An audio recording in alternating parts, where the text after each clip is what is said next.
As you may have noted, these counties are either in the Rift Valley or west of the Rift Valley. These regions are home to more than half of the country's population, which therefore means that with other hotspots identified across the country, Elnino will be devastating if we fail to plan properly. The English say,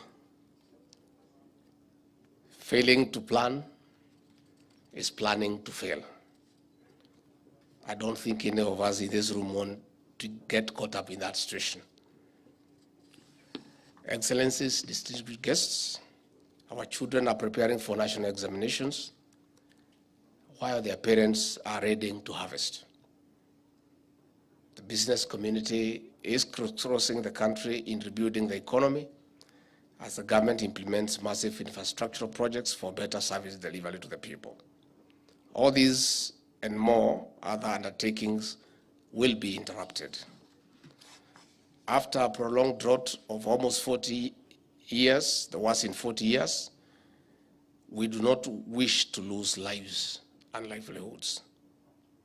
We do not wish to see the 1997 El Nino situation, which more than 1.5 million people were displaced and negatively affected. We must safeguard the gains we have made since the rains commenced. That is why we must prepare properly together as one. We note with appreciation that some counties and partners are already establishing structures of mitigating possible impacts. In particular, I wish to urge counties including Nairobi, Mombasa, Kisumu, Nakuru, among others, to give priority to cleaning and unclogging the drainage networks. We also recognize that with the expansion of our towns, we have not matched drainage systems as required. As a matter of urgency, we request counties to prepare artificial waterways. This will include service runoff and risk of flooding, more so in residential areas. On this note, allow me to also draw your attention to mapping out burst or non-functioning sewage systems. They are a health hazard at this time. The national government administration teams are ready to work with counties to prevent spillage or service runoff. Elnino is beyond county governments. Elnino is beyond the national government. Elnino is beyond our development partners. That is why we must work together by leveraging our diverse capacities in technical and financial resources. A synchronized strategy will offer a methodical implementation matrix of the mitigation measures which we are refining today. One of the key components of our strategy is sharing of information between our teams as gathered from early warning systems. We also agree on execution of duties and responsibilities for a shared win during and beyond El Nino. Excellencies, distinguished guests, let me take this moment to also address our people, the Kenyan people. I wish to start by assuring them that a lot has been going on in the background in preparation of the expected abnormal rains. Today's meeting is a comparison of notes with our partners for better response and, most importantly, mitigation in the event of emergencies.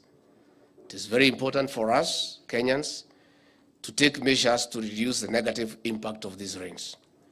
That is why we are appealing to those living in low-lying and flood-prone areas to move to higher grounds.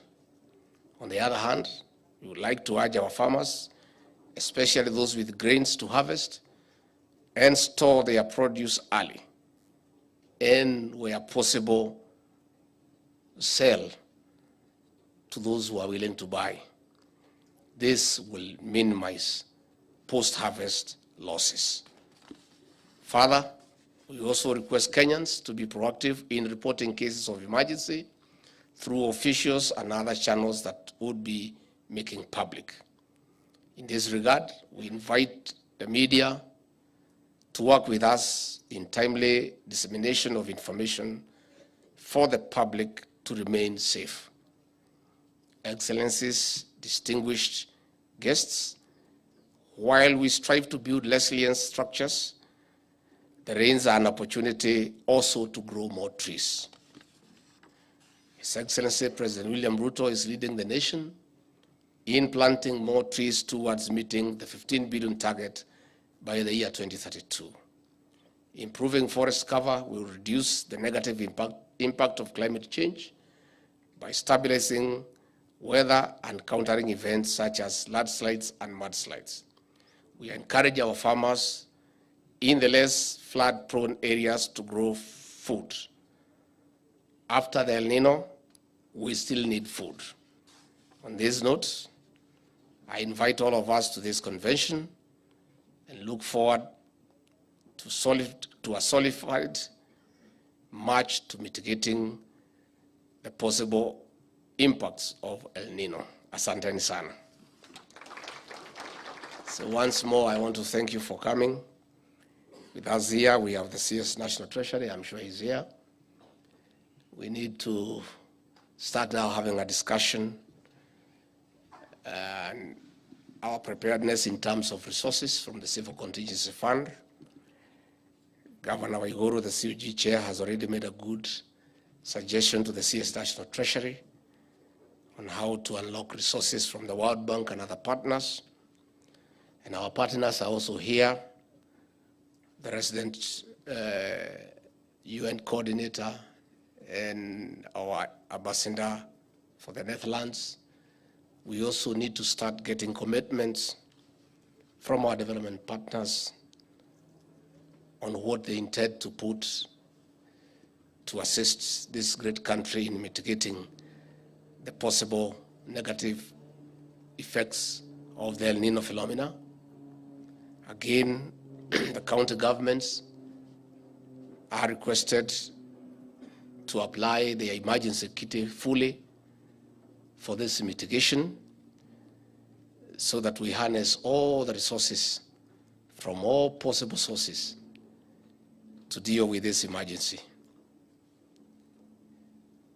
The CS Health is here. You have heard of the possible challenges in the health sector. I'm sure you'll be given an opportunity to say what you have put in place so that where you require support, it will be forthcoming. I want to give the government's commitment that we shall apply all resources at our disposal, including the Kenya Defense Forces. The Minister for Defense is here. The National Youth Service is a reserve army for the country when there are challenges. And I was very impressed by the presentation by the Brigadier, the CEO of the National Rivers Commission. He was very clear on what needs to be done, even with figures. And that's the kind of approach that we want.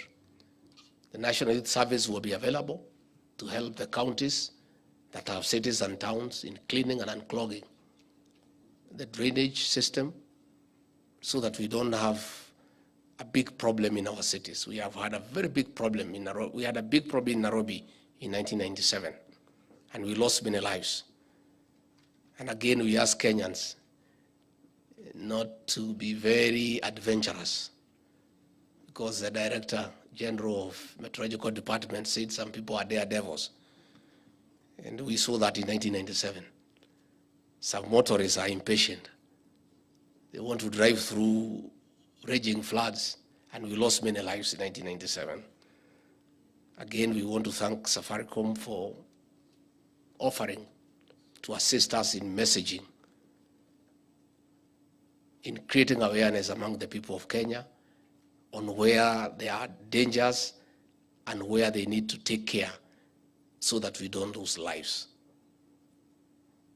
I want to finally to say I'm very grateful for the governors who are here for coming to work with us together. As I said when we were dealing with the drought, why we succeeded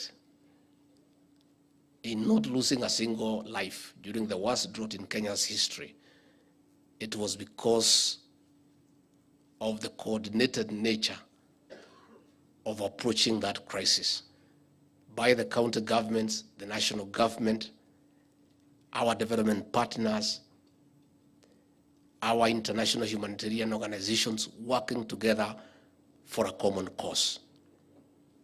And because our regional commissioners are here, for the purposes of emphasis, again, let me remind you so that you can continuously remind the county commissioners, the deputy county commissioners, the assistant county commissioners, chiefs and assistant chiefs, that though we have two levels of government, we all serve the same people, the people of Kenya. And the two levels of government are not in competition. They complement each other for the common good of the people of Kenya. So let our national administration officers work very closely with our county governors and the administration so that we can serve our people better. I've always said that in my community there is a saying that buffaloes don't move in a herd because they like each other. Why they move in a herd is the danger of moving alone. They get eaten by the lions when they move alone. So let us all work together for the common benefit of the people of Kenya. We harmonize our strategies, we reach out, we consult, and we pull resources together so that we can be able to deal with the expected challenges that will come with the rains. Again, the press, I also want to make a special appeal to you to assist us and to be our partners in this matter by giving the right messages and again going out of your way to educate the people of Kenya on the possible dangers of doing this against that, so that those who are on low grounds can move to higher grounds, those who are on very slopy terrain can be able to move to areas where they are safe. The media will be an important partner in this matter by giving the right information, by continuously calling out the people of Kenya and keeping them informed on the likely dangers and what they need to do so that they stay safe. So with those very many remarks, I don't know how we are proceeding from here, Madam. We need to hear the CS National Treasury